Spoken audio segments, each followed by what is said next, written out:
सबसे शानदार कंटेंट देने वाला हूँ। तो साथियों सबसे पहले हिंदी के मैंने बहुत इंपॉर्टेंट क्वेश्चंस लिए हैं, संभावित सवाल हैं जो डिक्टो आपके एग्जाम में आपको दिखेंगे। उसके बाद साथियों जीके के हम लोग क्वेश्चंस देखेंगे और उसके बाद रीजनिंग को देखेंगे और उसके बाद साथियों मैथ को देखेंगे। तो सब कुछ साथियों पूरे पेपर का हल हम लोग देखेंगे जैसा आपका फरवरी की शिफ्ट में पेपर आने वाला है। तो क्लास आपकी शुरू हो चुकी है। पहला सवाल आपकी स्क्रीन पर आ चुका है, फटाफट आप लोग आंसर देते जाइएगा। सभी को गुड इवनिंग। रंजन, बलियन, रामपाल, निशा, कविता, सिमरन, ठिकरा, गौतम जी, सभी यानी कि वर्तनी आपको बताने कौन से शब्द की वर्तनी साथियों सही है, ठीक है ना। तो मैं कहूंगा निरामिष की अगर बात करें तो निरामिष यहाँ पर वर्तनी आपका बिल्कुल सही हो जाएगा और यही आपका बिल्कुल करेक्ट आंसर। अगला देखिए, वर्तनी आपको बताने यानी कि शुद्ध वर्तनी कौन से शब्द की लग रही है। तो हस्तांतरित कैसे लिखा जाता है साथियों, जैसे आपका ऑप्शन नंबर ए में लिखा हुआ है ना, ऐसे हस्तांतरित लिखा जाता है। तो जिनका भी आंसर, जो लोग भी यहाँ पर ऑप्शन नंबर ए के साथ है, बिल्कुल करेक्ट आपका आंसर हो जाता है। उसके बाद देखिए कह रहे कि युद्ध करने की प्रबल इच्छा, इसके लिए एक शब्द आप लोग बता दीजिए। इसको युयुत्सा कहा जाता है, इसको दुर्जय कहा जाता है, इसको अजातशत्रु कहा जाता है या युयुत्सु कहा जाता है। तो मैं कहूंगा अगर आपके एग्जाम में यह सवाल आ जाए कि युद्ध करने की प्रबल इच्छा के लिए एक शब्द क्या होगा, तो युयुत्सा कहा जाता है। आंसर आपका ऑप्शन नंबर ए हो जाएगा। नेक्स्ट नंबर का सवाल है, यानी कि दिए गए शब्द का समानार्थी शब्द बताइए। यानी कि झगड़ालू शब्द की अगर बात करते हैं, झगड़ा शब्द की बात करते हैं, तो समानार्थी बताइए। बैर होगा, द्वंद होगा, विरोध होगा या साथों खार होगा। कहते नहीं कि उन दोनों में आपस में बैर हो, उन दोनों में आपस में झगड़ा हो गया है, ठीक है ना। तो इसको साथों हम लोग क्या कह सकते हैं, द्वंद भी कहा जा सकता है। राइट आंसर आपका ऑप्शन नंबर। सभी दोस्तों की रिक्वायरमेंट पे एक बहुत बड़ा ऑफर लेके आ चुका हूँ मेरे दोस्त। इस प्रैक्टिस सेट के ऊपर आपके लिए एक ऐसा ऑफर है जहाँ से कि अब आपको ये प्रैक्टिस सेट लगाओगे और सबसे सस्ता प्रैक्टिस सेट मिलने वाला है आज तक के यूट्यूब के इतिहास में। दोस्त जो ऐसे जीडी के हमारे 15 प्रैक्टिस सेट की मैं सीरीज लेकर आया हूँ, उसके अंदर मैंने आपको कहा था मेरे भाई कि इन 15 प्रैक्टिस सेट जो आपके सामने हैं हमारे YouTube channel all exam class के ऊपर, जिससे आप कैसे प्राप्त कर सकते हो। तो ये व्हाट्सअप नंबर आपके सामने दिया है, इस पर मैसेज कीजिए। और ये प्रैक्टिस सेट जो आपको 300 रुपए मिलते हैं, उनकी मैंने प्राइस रखी थी गुण 50 रुपए। अब इनसे भी माइनस करके मेरे दोस्त मैंने कर दिया है 30 रुपए, मात्र 30 रुपए अंतिम दिनों में इस प्रैक्टिस सेट को आपको लगाने के लिए। गुण 50 से भी माइनस करके, क्योंकि बहुत सारे बच्चों का कमेंट आ रहा है सर हम इतना पैसा पे नहीं कर पा रहे हैं, पास पैसे नहीं है, तो उसके लिए मैंने मात्र 30 रुपए कर दिए हैं। और 15 प्रैक्टिस सेट मिल रहे हैं, यानी 2 रुपए में एक प्रैक्टिस सेट जरूर लगाना चाहिए अगर सिलेक्शन चाहिए, क्योंकि 70% कोर्स इस प्रैक्टिस सेट से ही मिलने वाला है आपको। तो देखते हैं कितने बच्चे लगाते हैं, बढ़ते हैं क्वेश्चन की ओर मेरे भाई।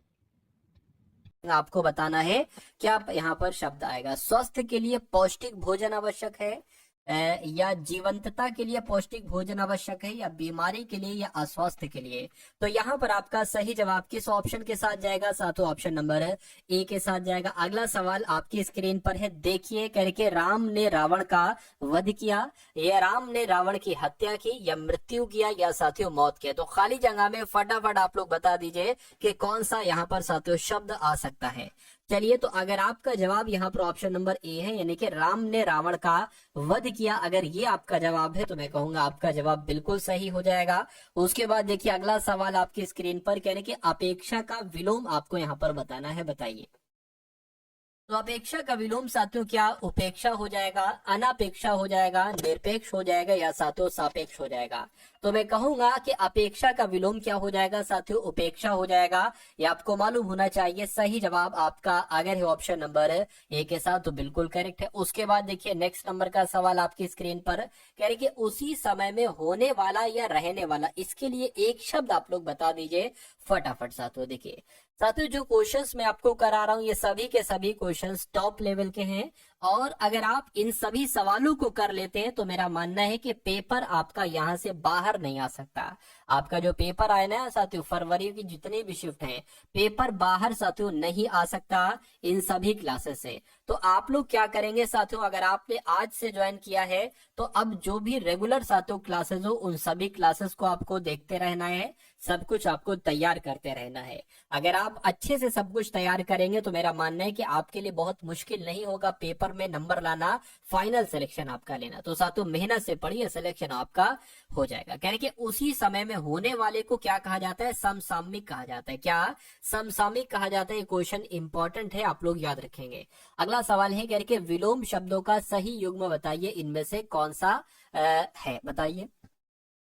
विलोम शब्दों का सही युग्म इनमें से कौन सा है। देखिए धरा, एक तरीके से धरा पृथ्वी को ही तो कहते हैं, क्रोध गुस्से को ही तो कहते हैं। तो ये तो समानार्थी शब्द है, पर्यायवाची शब्द है। आस्तिक का विलोम नास्तिक हो जाएगा, बिल्कुल सही। मैं कहूंगा विलोम कौन सा है, विलोम शब्द कौन सा है, तो ऑप्शन नंबर सी वाला है। और जिनका भी आंसर यहाँ पर ऑप्शन नंबर सी है तो बिल्कुल करेक्ट है। ठीक है, सही। देखिए आप नैनो सेकंड के अंदर आंसर दीजिए। अगर आप हिंदी के सवालों में देरी कर रहे हैं या आप बहुत टाइम ले रहे हैं तो ये बड़ी दिक्कत आपके लिए बन सकती है। इसलिए हिंदी को मैं बहुत तेजी के साथ साथियों पढ़ा रहा हूँ और बहुत तेजी के साथ आपको जवाब देते जाना है। ठीक है, क्योंकि हिंदी को जितनी जल्दी आप खत्म करेंगे अपने एग्जाम हॉल में, वो आपके लिए सबसे बेहतर होगा। तो यहाँ पर आप लोग प्रैक्टिस कर लीजिए और चेक करते जाइए कि आपका स्कोर कितना बन रहा है, कितने क्वेश्चन आपके यहाँ पर बिल्कुल सही जा रहे हैं। कह रहे कि हम 10वीं कक्षा के छात्र आपको निवेदन करते हैं।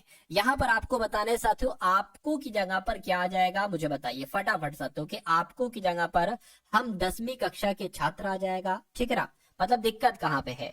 ठीक है, निवेदन करते हैं आपसे। देखिए यहाँ पर अगर बात करें, हम 10वीं कक्षा के छात्र आपसे निवेदन करते हैं, तो यहाँ पर आपसे आना चाहिए, आपसे आना चाहिए। आपसे कहां पर लिखा हुआ है, ऑप्शन नंबर डी में लिखा हुआ है। तो यही आपका बिल्कुल सही जवाब है भाई, बहुत बढ़िया, वेरी गुड क्लास। साथियों फूल झड़ने का मतलब क्या होता है मुझे बता दीजिए। फूल झड़ने का मतलब, ये एक मुहावरा है और इस मुहावरे का मतलब आपसे पूछा जा रहा है।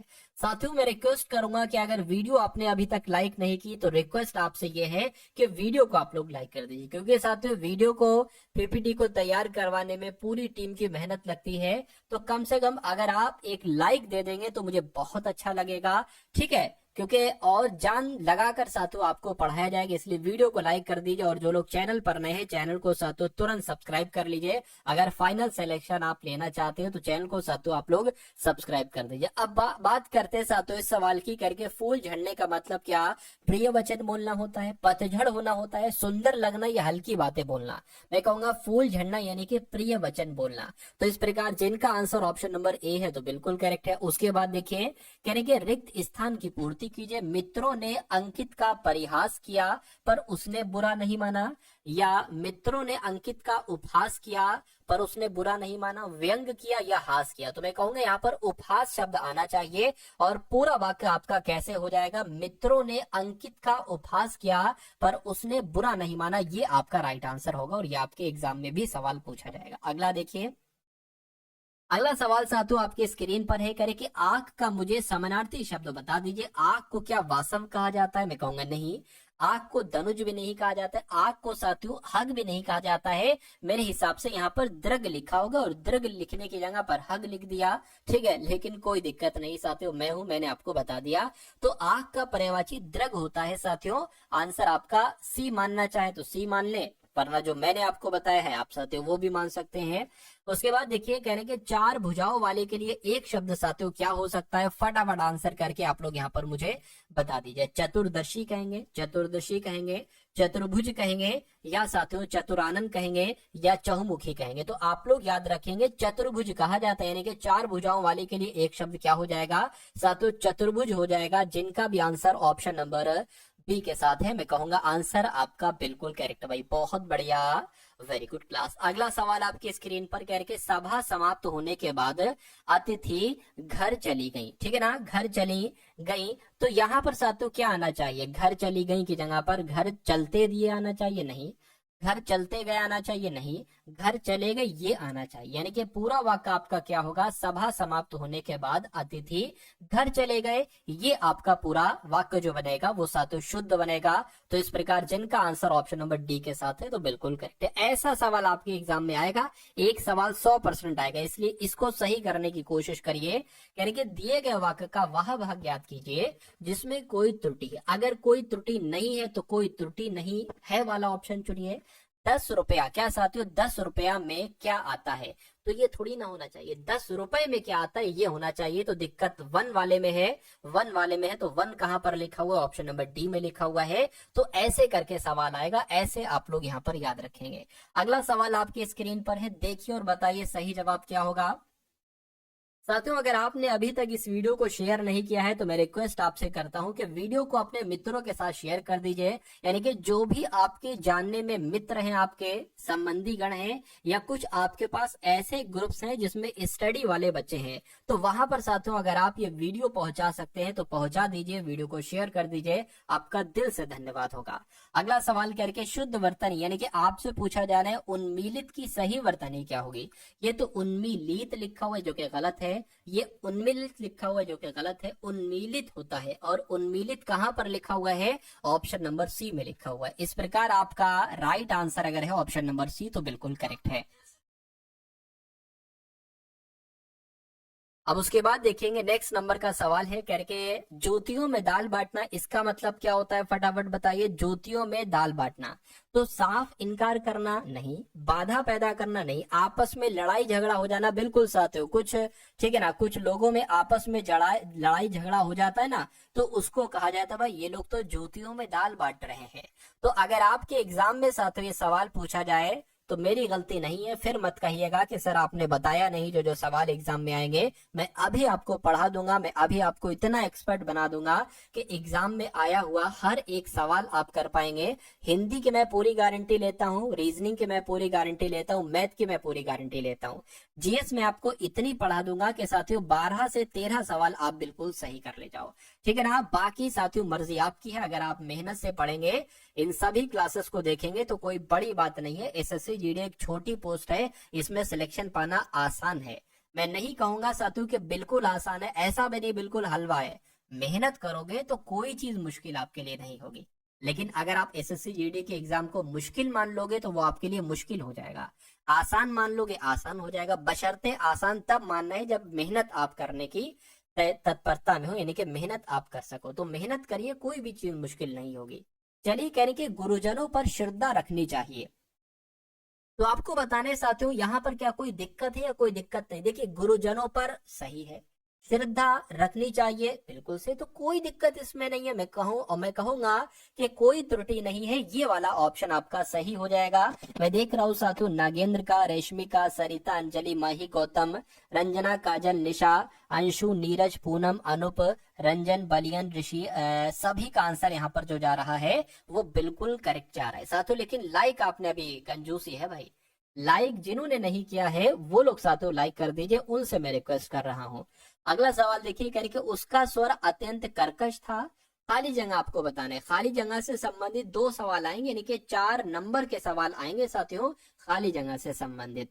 तो उसका स्वर अत्यंत कर्कश था या कठिन था या श्रेष्ठ था या कसैला था, तो इस खाली जगह में कर्कश शब्द आ जाएगा और पूरा वाक्य आपका बन जाएगा उसका स्वर अत्यंत कर्कश था, ये आपका राइट आंसर होना चाहिए। उसके बाद देखिए ये सवाल यहां से लेकर यहां तक है, बाकी निर्देश लिखे हुए हैं ऊपर, कहने के दिए गए, इसमें कोई दिक्कत नहीं है, ठीक है। दिए गए रेखांकित खंड को प्रतिस्थापित करने के लिए सबसे उपयुक्त विकल्प का चयन कीजिए। मेरा यह सुझाव तुम्हारे हित का है, क्या तुम्हारे हित का है, ये रेखांकित शब्द हो जाएंगे। इसकी जगह पर आपको बताने क्या आएगा, मेरा यह सुझाव तुम्हारे हित का है, ये होना चाहिए। अगर देखिए यहाँ पर ये हो जाता मेरा यह सुझाव तुम्हारे हित के लिए, क्या साथी हो जाता, तुम्हारे हित के लिए है, क्या तुम्हारे हित के लिए है। अगर ये हो जाता तो मैं कहूंगा आपका पूरा वाक्य सही हो जाता।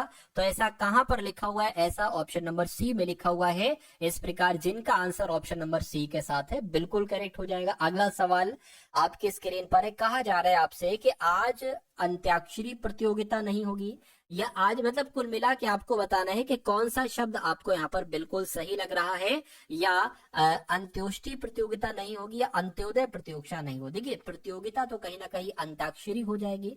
तो अंतराक्षरी कैसे लिखा जाता है, अंताक्षरी जैसे ऑप्शन नंबर ए में लिखा हुआ, इसकी वर्तनी आप लोग ध्यान रखेंगे, आपसे एग्जाम में यहाँ पर आपसे पूछा जा सकता है, ठीक है ना। तो जिनका आंसर ऑप्शन नंबर ए है, मैं कहूंगा आंसर आपका बिल्कुल करेक्ट हो जाएगा। अब उसके बाद देखिए अगले नंबर का सवाल है, आपसे पूछा जा रहा है कि पापड़ बेलना ये एक मुहावरा है, और इस मुहावरे का मतलब क्या होता है मुझे बताइए। पीछे पड़ना, बेकार जीवन बिताना, या बहुत शर्म करना, या कठिन काम करना, मुझे बताइए।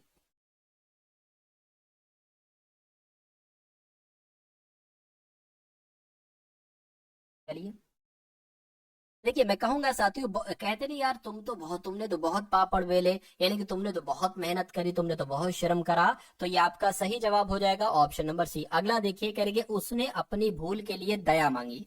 उसने अपनी भूल के लिए दया मांगी, यहाँ पर दया नहीं आना चाहिए। अब क्या आना चाहिए ये आपको बताना है। उसने अपनी भूल के लिए भिक्षा मांगी, उसने अपनी भूल के लिए याचना मांगी, उसने अपनी भूल के लिए कृपा मांगी, या उसने अपनी भूल के लिए क्षमा मांगी। आपके पास आपको साथियों 15 सेकंड दिए जाएंगे, 20 सेकंड भी ज्यादा हो जाएंगे। 15 सेकंड में साथियों आपको सवाल को पढ़कर उसका जवाब भी देना है। अगर ऐसा पॉसिबल है आपके लिए, तो मेरा मानना है कि आपका एग्जाम बड़ा अच्छा निकल जाएगा हिंदी के सेक्शन का, ठीक है ना। तो नैनो सेकंड में आप लोग आंसर देने की कोशिश करा करिए। नैनो सेकंड का मतलब नैनो सेकंड नहीं है, नैनो सेकंड का मतलब है कि भाई 10 से 15 सेकंड में, ठीक है। चलिए, तो मेरे हिसाब से यहाँ पर क्षमा आ जाएगा, और क्षमा आपका बिल्कुल करेक्ट आंसर हो जाएगा। पूरा वाक्य आपका हो जाएगा, उसने अपनी भूल के लिए क्षमा मांगी। चलिए, खामोशी से तू बस मेहनत करता जा, अगर तेरी काबिलियत में दम है तो तेरी तरक्की ही काफी दुनिया में शोर बचाने के लिए। बहुत बढ़िया भाई, बहुत बढ़िया। ठीक है, अगला सवाल देखिए, चौधरी साहब ने एक शायरी लिखी जो मुझे पसंद आई। अगला सवाल देखिए सर, मेरा नाम ले लो प्लीज, पंडित जी रवीश जी। चलिए, निम्नलिखित में से शुद्ध वर्तनी वाला शब्द आपको यहाँ पर बताना है, ठीक है ना। शुद्ध वर्तनी की अगर हम बात करते हैं, प्रशंसा कैसे लिखा जाता है, तो प्रशंसा कैसे लिखा जाता है मेरे हिसाब से तो साथियों, प्रशंसा, प्रशंसा ऐसे लिखा जाता है। और ऐसे कहां पर लिखा हुआ है, ऐसे तो ऑप्शन नंबर सी में लिखा हुआ है। अगला सवाल देखिए, कह रहे कि शुक्ल का, ये कई बार, सैकड़ों बार, तकरीबन साथियों 10 से 15 बार मैंने देखा है कि ये एसएससी जीडी की शिफ्ट में पूछा जा चुका सवाल है।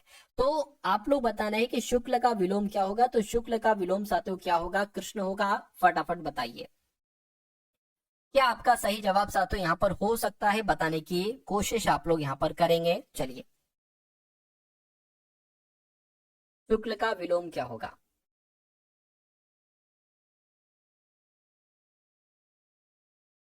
तो जिनका भी आंसर डी है, मैं कहूंगा आंसर आपका बिल्कुल करेक्ट हो जाता है भाई, बहुत बढ़िया, वेरी गुड क्लास। तो अब अगर बात करते हैं साथियों, अब यहां से आप लोग देखेंगे जीके के क्वेश्चंस प्लस करंट अफेयर के क्वेश्चंस। तो अगर आपकी जीके कमजोर है तो देखिएगा, अगर आप करंट अफेयर के इंपॉर्टेंट क्वेश्चंस देखना चाहते हैं साथियों, तो आप लोग यहाँ पर अब देखिएगा। और उसके बाद हम लोग रीजनिंग को देखेंगे और साथियों मैथ को देखेंगे, यानी कि पूरा पेपर हम लोग आज की इस वीडियो में डिस्कस करेंगे, जैसा आपका पेपर आने वाला है।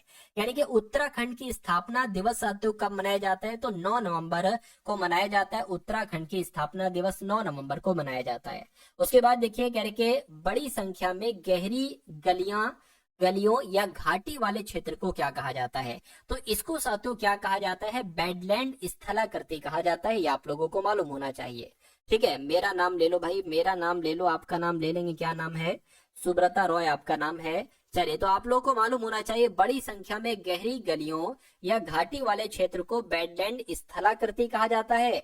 अगला सवाल देखिए, कह रहे कि भारत में निम्नलिखित में से कौन सा पुर्तगाली वायसराय था, तो क्या इनका नाम था साथियों, क्या आपका सही जवाब होगा, मैं कहूंगा फ्रांसिस्को द अल्मीडा।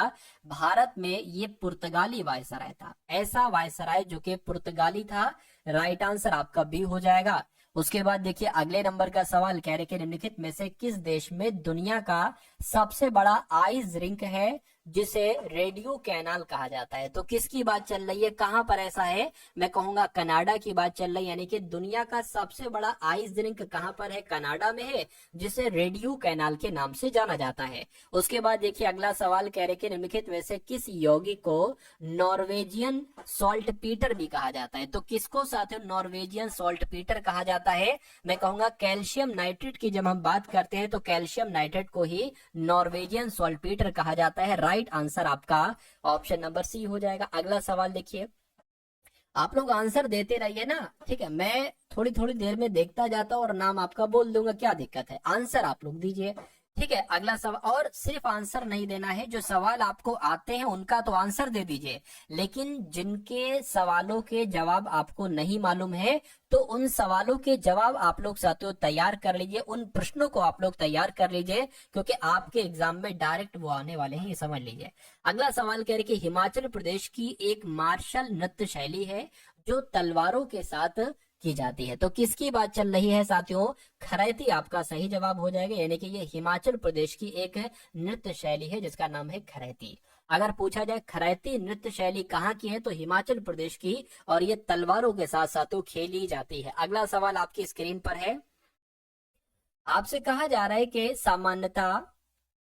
सामान्यतः गर्म महासागरीय धाराएं कर्क रेखा के निकट उत्पन्न होती हैं और ध्रुवों की ओर गतिमान होती है। मतलब कर्क रेखा खाली जगह में आएगा, या अंटार्कटिक वृत्त आएगा, भूमध्य रेखा आएगा, या आर्कटिक वृत्त आएगा। तो ये बिल्कुल एग्जाम ओरिएंटेड सवाल है, आप लोग याद रखेंगे कि सामान्यतः गर्म महासागरीय धाराएं भूमध्य रेखा के निकट उत्पन्न होती हैं और ध्रुवों की ओर गतिमान होती हैं। सही जवाब आपका ऑप्शन नंबर सी हो जाएगा। स्लोली पढ़ाइए। सभी दोस्तों के रिक्वायरमेंट पे एक बहुत बड़ा ऑफर लेके आ चुका हूँ मेरे दोस्त। इस प्रैक्टिस सेट के ऊपर आपके लिए एक ऐसा ऑफर है जहाँ से कि अब आपको ये प्रैक्टिस सेट लगाओगे और सबसे सस्ता प्रैक्टिस सेट मिलने वाला है आज तक के यूट्यूब के इतिहास में।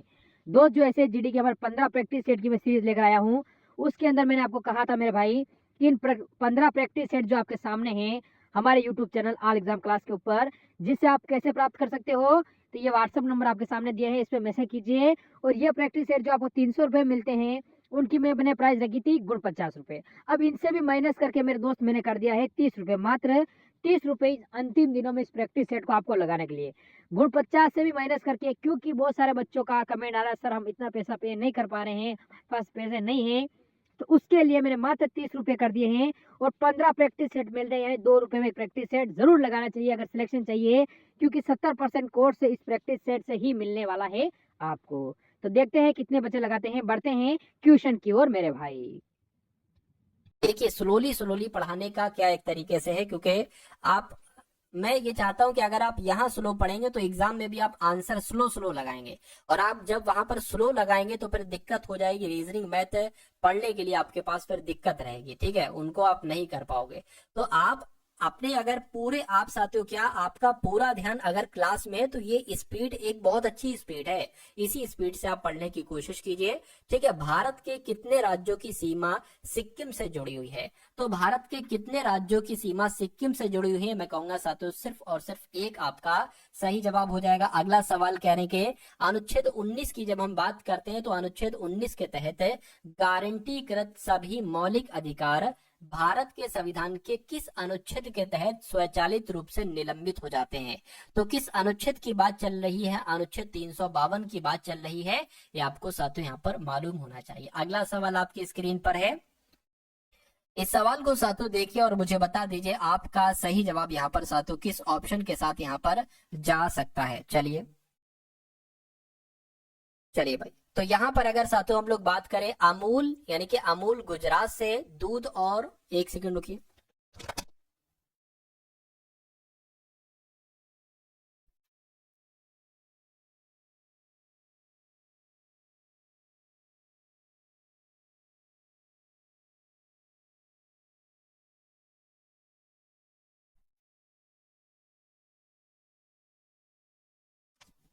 तो इस सवाल की अगर बात करें करके, अमूल गुजरात से दूध और दूध के उत्पादों में सहकारी समितियों की सफलता की कहानी है जो देश में श्वेत क्रांति लाया। मतलब आपको बताना है खाली जगह में साथियों कौन सा शब्द यहाँ पर आ सकता है, फटाफट बताइए। गुजरात आएगा, कर्नाटक आएगा, या दिल्ली आएगा, या उत्तर प्रदेश आएगा? तो ये एग्जाम ओरिएंटेड सवाल है, यानी कि अमूल गुजरात से दूध और दूध के उत्पादों में सहकारी समितियों की सफलता की कहानी है जो देश में श्वेत क्रांति लाया। अगला सवाल आपकी स्क्रीन पर। अभी साथियों हम लोग यहाँ पर रीजनिंग के क्वेश्चंस भी देखेंगे और मैथ के क्वेश्चंस भी देखेंगे, तो आप लोग थोड़ा धैर्य रखिएगा, ठीक है, थोड़ा सा आप लोग धैर्य यहाँ पर रखने की कोशिश करेंगे। अगला सवाल कह रहे ध्वनि जो कि एक यांत्रिक तरंग है, निम्नलिखित में से किस माध्यम में यात्रा नहीं कर सकती। देखिए ध्वनि की अगर बात करें तो ध्वनि ठोस में यात्रा करती, यानी कि इस बात में कर सकती है, हवा में भी कर सकती है, जल में भी कर सकती है, लेकिन निर्वात में वो यात्रा नहीं करती है साथियों। तो कुल मिला के अगर आपका जवाब यहाँ पर है ऑप्शन नंबर डी के साथ, तो मैं कहूंगा आंसर आपका बिल्कुल करेक्ट हो जाएगा। नेक्स्ट नंबर का सवाल आपकी स्क्रीन पर है, देखिए और साथियों बताइए। कह रही कि वह राज्य जिसने जून 2024 में बहन बेटी स्वावलंबन प्रोत्साहन योजना की शुरुआत की, तो किस राज्य की बात चल रही है साथियों? झारखंड की बात चल रही है। झारखंड यहाँ पर आपका जो होगा वो बिल्कुल है। कहा जा रहा है कि निम्नलिखित में से कौन सी श्रृंखला की पहली आधिकारिक भाषा है, तो किसकी बात चल रही है साथियों? सिंहली आपका राइट आंसर हो जाएगा। यानी कि श्रीलंका की पहली आधिकारिक भाषा की अगर बात करें तो सिंहली है। हाँ, करंट अफेयर भी लाएंगे। चलिए उसके बाद देखिए कह रहे कि लैक्टोमीटर, अगर लैक्टोमीटर की अगर बात करते हैं तो ये लैक्टोमीटर हाइड्रोमीटर जहाजों और पनडुब्बियों को आर्किमिडीज के आधार पर डिजाइन किया गया है या गुरुत्वाकर्षण के सिद्धांत पर डिजाइन किया गया। मतलब खाली जगह में आपको बताना है कौन सा शब्द यहाँ पर आपका आएगा। तो लैक्टोमीटर हाइड्रोमीटर जहाजों और पनडुब्बियों को आर्किमिडीज के सिद्धांत पर के आधार पर डिजाइन किया गया है। सही जवाब जो आपका साथियों यहाँ पर आएगा वो ऑप्शन नंबर ए हो जाएगा।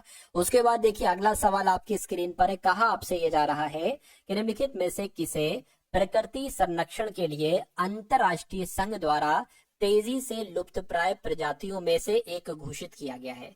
तो किसकी बात चल रही है साथियों? जायंट अफ्रीकन स्नेल की बात चल रही है, ठीक है ना। राइट आंसर आपका जो जाएगा वो ऑप्शन नंबर ए हो जाएगा। यानी कि इसको लुप्तप्राय प्रजाति घोषित किया गया है, ये लुप्त हो रही है धीरे धीरे, ये ऐसी प्रजाति है। यानी कि दारा शिकोह उत्तराधिकारी के युद्ध, सामूगढ़ की लड़ाई में औरंगजेब से हार गया या मोहम्मद आजम से या शेर शाह से हार गया या बैरम खान से हार गया। तो किससे हार गया साथियों? दारा शिकोह जो था ना ये औरंगजेब से हार गया था। यानी कि दारा शिकोह और औरंगजेब के बीच जो उत्तराधिकारी का युद्ध हुआ था ना सामूगढ़ की लड़ाई, तो इसमें औरंगजेब से हार गया था ये दारा शिकोह। उसके बाद देखिए अगला सवाल आपकी स्क्रीन पर है, लाला लाजपत राय जैन धर्म के एक सक्रिय सदस्य थे। मतलब आपको कुल मिला के ये बताना है कि ये जैन धर्म से संबंधित थे, जैन धर्म के सदस्य थे, बौद्ध धर्म के सदस्य थे या आर्य समाज के सदस्य या वैष्णव धर्म के सदस्य थे। क्या आपका सही जवाब हो सकता है? फटाफट आप लोग यहाँ पर बता दीजिए। चलिए तो यहाँ पर अगर बात करें आर्य समाज की तो मैं कहूंगा बिल्कुल ये तो आर्य समाज के सदस्य थे। कौन? लाला लाजपत राय। इसलिए सही जवाब जिनका ऑप्शन नंबर सी था तो बिल्कुल करेक्ट है। उसके बाद देखिए अगला सवाल कह रहे कि प्लासी नाम का एक छोटा सा गांव जिसे प्लासी के युद्ध के लिए जाना जाता है, जो ईस्ट इंडिया कंपनी और नवाब सिराजुद्दौला के बीच लड़ा गया था, ये किस नदी के किनारे पर है? तो कौन सी नदी के किनारे पर है आपसे अब साथियों पूछा जा रहा है। फटाफट आप लोग यहाँ पर बताने की कोशिश करेंगे। ये हुगली नदी के किनारे पर है। फिर से एक बार पढ़िए सवाल को। प्लासी नाम का एक छोटा सा गाँव जिसे प्लासी के युद्ध के लिए जाना जाता है, जो ईस्ट इंडिया कंपनी और नवाब सिराजुद्दौला के बीच लड़ा गया था, ये किस नदी के किनारे पर स्थित है? तो हुगली नदी के किनारे पर स्थित है। ये आपको मालूम होना चाहिए। फीस देखकर क्या करेंगे भाई? फीस देखकर क्या करेंगे? अगला सवाल, जून 2024 में कौन ग्रीन डे के बेटर न्यूट्रिशन ब्रांड की ब्रांड एम्बेसडर बनी? तो ये इंपॉर्टेंट साथियों करंट अफेयर का सवाल है, ठीक है ना। करंट अफेयर का अभी फेस दिखाना इसमें पॉसिबल है ही नहीं, ठीक है, क्योंकि अभी सारा जो लैपटॉप स्क्रीन रिकॉर्ड कर रहा है वो लैपटॉप की स्क्रीन रिकॉर्ड कर रहा है, ठीक है ना। अगला सवाल देखिए, नेक्स्ट नंबर का सवाल है। इस सवाल को देखिए और बताने की कोशिश कीजिए राइट आंसर क्या होगा। तो आप लोगों को याद रखना है कि ग्रीन डे के बेटर न्यूट्रिशन की ब्रांड एम्बेसडर कौन बनी है? तो पीवी सिंधु बनी है। कौन बनी है साथियों? पीवी सिंधु बनी है। सही जवाब आपका ऑप्शन नंबर बी हो जाएगा। अगला सवाल आपकी स्क्रीन पर है, कह रहे कि मधु के लिए मधुमक्खियों और छत्तों का पालन और रख रखाव ये फ्लोरिकल्चर कहलाता है, एपीकल्चर कहलाता है, सेरीकल्चर कहलाता है या पिसीकल्चर कहलाता है? साथियों मेरा मानना यह है कि आप आप पढ़ने आते हैं तो आप पढ़ाई कीजिए, अपना एग्जाम ओरिएंटेड चीजें लीजिए, अपना सिलेक्शन लीजिए और अपने घर को देखिए। बाकी आपको और किसी चीज को देखने की जरूरत नहीं है। यानी कि अगर आप अभी बेरोजगार हैं तो आप इस इतने दम तक अपनी पढ़ाई कीजिए, इतनी मेहनत के साथ पढ़ाई कीजिए कि कुछ महीनों में ही आप अपना एक सिलेक्शन लेकर अपनी लाइफ साथियों सेटल कर लीजिए। मेरा काम तो सिलेक्शन लेना है। अगर आप मुझसे पढ़ोगे तो आपका सिलेक्शन हो जाएगा, ठीक है ना, और कोई बच्चा पढ़ेगा तो उसका हो जाएगा, ठीक है ना। चलिए अगला सवाल है। तो कुल मिला के अगर बात करते हैं, ये सवाल बहुत अच्छा है, तो मैं कहूंगा साथियों एपीकल्चर आपका राइट आंसर हो जाएगा। मधु के लिए मधुमक्खियां, छत्तों का पालन और रख रखाव एक तरीके से एपीकल्चर ही कहलाया जाता है। सही जवाब जिनका है ऑप्शन नंबर साथियों बी के साथ, तो बिल्कुल करेक्ट हो जाएगा। अगला सवाल है, तो अब यहाँ पर अगर बात करते हैं साथियों, आपके रीजनिंग के क्वेश्चन शुरू हो चुके हैं। कौन से क्वेश्चन साथियों? यहाँ पर आपके रीजनिंग के क्वेश्चन शुरू हो चुके हैं और सभी के सभी रीजनिंग के बहुत शानदार यहाँ पर आपके लिए क्वेश्चंस में लाया हूं। चलिए तो पहला साथियों रीजनिंग का सवाल है। इस सवाल को देखिए और मुझे बताइए कि आपका सही जवाब यहाँ पर क्या हो सकता है, किस ऑप्शन के साथ जा सकता है। चलिए, यानी कि दी गई शीट को मोड़कर एक घन बनाया जाता है। इस तरह निर्मित घन में निम्न में से कौन सा अक्षर युग्म में विपरीत पृष्ठों पर होगा। अब देखिए सवाल यहाँ से आपका बनेगा, ये आपको क्लियरली दिख रहा है, बिल्कुल क्लियरली दिख रहा है। अगर आपसे ये पूछा जाता है कि ए का विपरीत क्या है, तो ए का विपरीत साथियों ई है। अगर आपसे एफ का विपरीत पूछा जाए या डी का विपरीत पूछा जाए तो डी का विपरीत एफ है और एफ का विपरीत डी है। अगर आपसे बी का विपरीत पूछा जाए तो बी का विपरीत साथियों सी हो जाएगा। तो आपको ये बताना है कि इस निम्न में से कौन सा अक्षर युग्म विपरीत पृष्ठों पर होगा। तो विपरीत पृष्ठों पर साथियों अगर डी इसकी बात करते हैं हम लोग यहाँ पर डी और एफ की, तो देखिए डी ये है, एफ ये, तो बिल्कुल विपरीत पृष्ठों पर है, यानी कि ये आंसर होगा। चेक कर लेते कोई दिक्कत नहीं। बी और ई क्या विपरीत पृष्ठों पर है? देखिए बी का विपरीत पृष्ठ जो है वो सी है, ना कि बी का विपरीत पृष्ठ ई होगा, तो ये आंसर नहीं होगा। एफ और ई की बात करें, एफ का विपरीत पृष्ठ पर डी है, ना कि एफ के विपरीत पृष्ठ पर साथियों ई है, ये थोड़ी ना विपरीत पर होंगे, ठीक है, तो ये भी आंसर नहीं हो सकता। सी और एफ की बात करें तो सी के विपरीत पृष्ठ पर बी है, ना कि सी के विपरीत पृष्ठ पर एफ है। तो मैं कहूंगा कि सही जवाब अगर आपका है ऑप्शन नंबर ए के साथ, तो बिल्कुल करेक्ट है। और मैं देख पा रहा हूँ रोमा, निखिल, खुशबू, आकाश, भीमलेक्स, ठीक है, राम, मनी, अंजलि, करिश्मा, राजन, उमेश, कलियन, गौतम, पीयूष, रितु, बाबू, राजन, पूनम, प्राची, रितु, पल्लवी, सुनील, निशा, आकाश, बीबा, सरिता, अंजलि, ठीक है, राठौर, सभी का आंसर यहाँ पर बिल्कुल करेक्ट है। उसके बाद देखिए एक ऐसा भी सवाल आपसे एग्जाम में पूछा जाता है, तो अगर ऐसा सवाल डिक्टो यही सवाल आ गया तो फटाफट आप लोग बताइए कि इसका आंसर क्या हो सकता है। इसमें क्या होता है, इसमें आपको बताना होता है, देखिए सब में एन ए है, इसमें भी एन ए है, इसमें भी एन ए है, इसमें भी है, इसमें भी है, इसमें एन यू है, तो ये तो बाद में आएगा, सबसे अंत में आएगा। इसमें से बताइए कि सबसे पहले कौन सा आएगा। ये यू होता है, यू 21 पर होता है, वी 22 पर होता है, यानी कि पहले ये आएगा, वी 22 पर होता है, यू 21 पर होता है। यहाँ पर यू है, यहाँ पर यू है, यहाँ पर टी है तो टी तो बाद में आता है, जी पहले आता है, यानी कि ये पहले आएगा उसके बाद ये आएगा, यानी कि पहले एक आएगा उसके बाद 4 आएगा। उसके बाद देखिए एन ए वी यहाँ पर लिखा हुआ है, एन ए वी यहाँ पर लिखा हुआ है, और एन देखिए यहाँ पर तो वाई है, यहाँ पर आई है, तो मैं कहूंगा 3 वाला आ जाएगा, उसके बाद 2 वाला आ जाएगा और बचा फिर ये 5, उसके बाद तो 5 वाला आ जाएगा। तो 14325 कहाँ पर लिखा हुआ है? 14325, 14325, 14325, तो ऑप्शन नंबर बी में लिखा हुआ है। तो ये आपका साथियों बिल्कुल सही और बिल्कुल सटीक जवाब हो जाता है भाई, बहुत बढ़िया, वेरी गुड क्लास। अगला सवाल है आपकी स्क्रीन पर, इस सवाल को देखिए और फटाफट आप लोग आंसर बताइए। साथियों जिन्होंने भी अभी तक वीडियो को लाइक नहीं किया तो रिक्वेस्ट आपसे है कि वीडियो को आप लोग यहाँ पर लाइक कर दीजिए, आपका दिल से साथियों शुक्रिया होगा, क्योंकि अगर आपके लिए थोड़ी भी मेहनत की जा रही है, और मेरा मानना है कि पूरी टीम आपके लिए मेहनत कर रही है, तो पूरी टीम के लिए साथियों आप लोग इस वीडियो को एक बार लाइक करके, नए हैं चैनल पर तो सब्सक्राइब जरूर कर लीजिएगा आपके सिलेक्शन के लिए।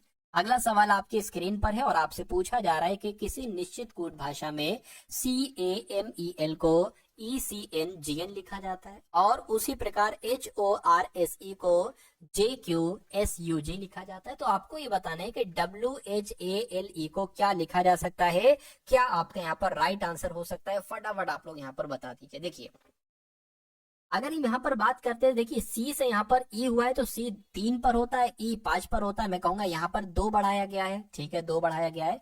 ए साथियों यहाँ पर 1 पर होता है, सी 2 पर होता है, सी 3 पर होता है, फिर से साथियों यहाँ पर 2 बढ़ाया गया है।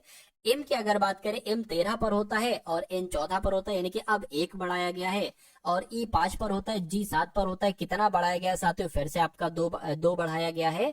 एल 12 पर होता है, एन साथियों 14 पर होता है, यानी कि 2 बढ़ाया गया। यानी कि जो लॉजिक यहाँ पर लगा है, क्या वही लॉजिक यहाँ से यहाँ पर लगा है? देखिए जरा एक बार, एच 8 पर होता है, जे 10 पर होता है, 2 बढ़ाया गया है। ओ 15 पर, क्यू 17 पर 2 बढ़ाया गया है। ई 5 पर, जी 7 पर 2 बढ़ाया गया, यानी कि इसमें भी हमें दो दो दो दो दो दो ही बढ़ाना होगा। तो फटाफट आप लोग 2 2 इसमें बढ़ा लीजिए और बीच में 1 बढ़ाना है।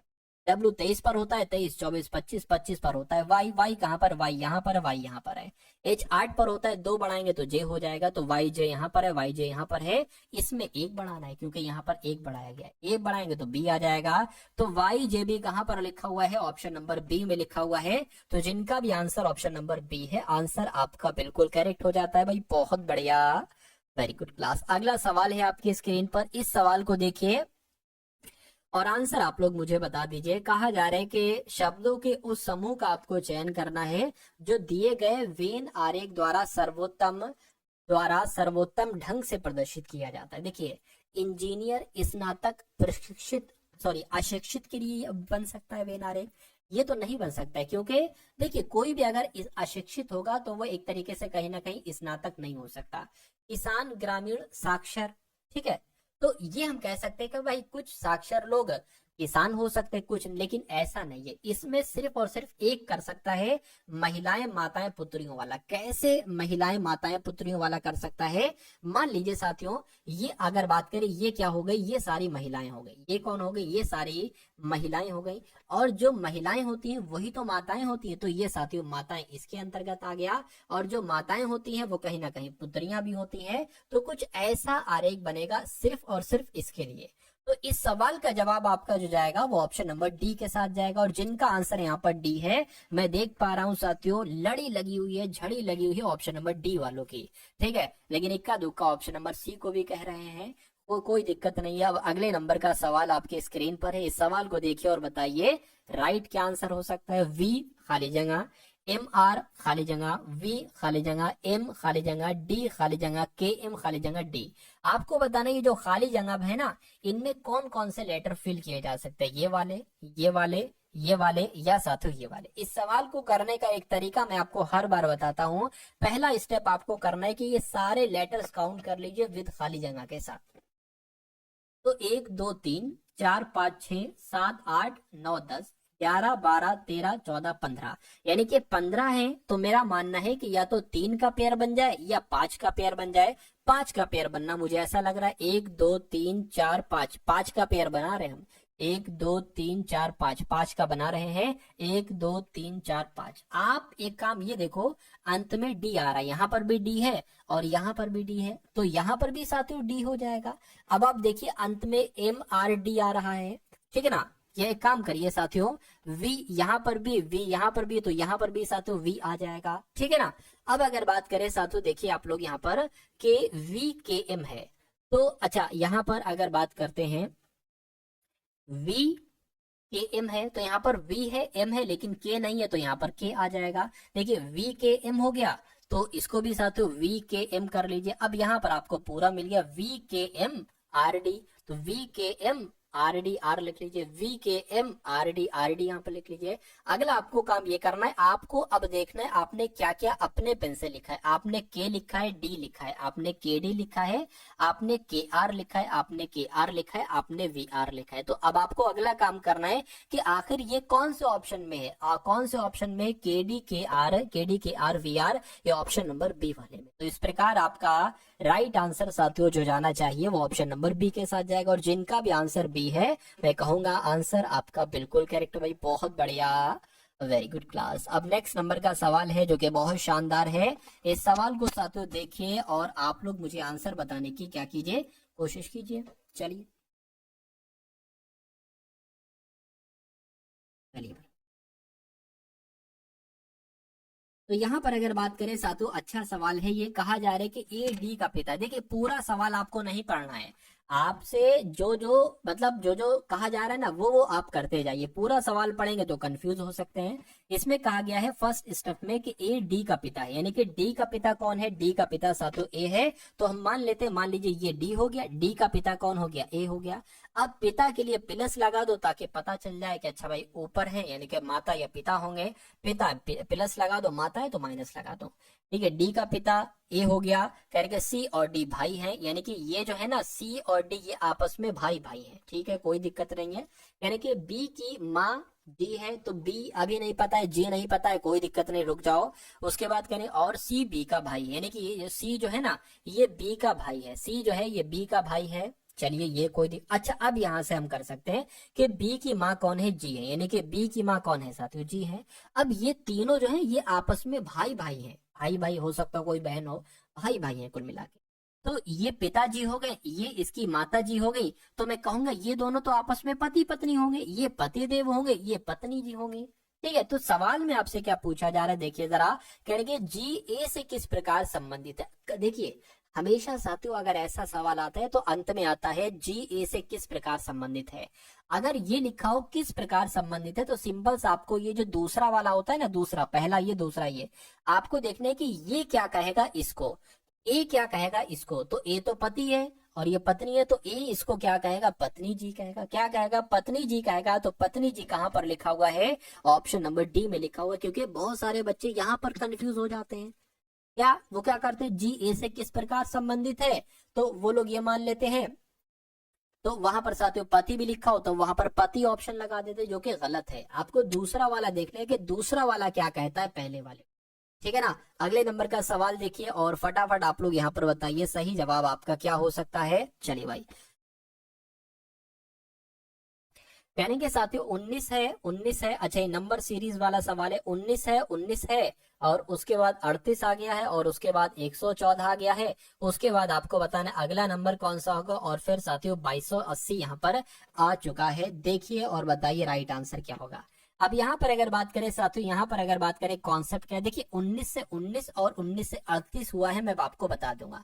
19 में अगर हम 1 की गुणा करते हैं तो 19 आ जाएगा, 19 में अगर हम 2 की गुणा करते हैं तो 38 आ जाएगा। अब 38 में साथियों किसकी गुणा करें? देखिए 38 में अगर मेरे हिसाब से 3 की गुणा करें, देखिए जरा, 3 अट्ठे 24 हो जाएगा, 3 3 9 11। बिल्कुल साथियों 38 में अगर 3 की गुणा करोगे तो ये 124 हो जाएगा।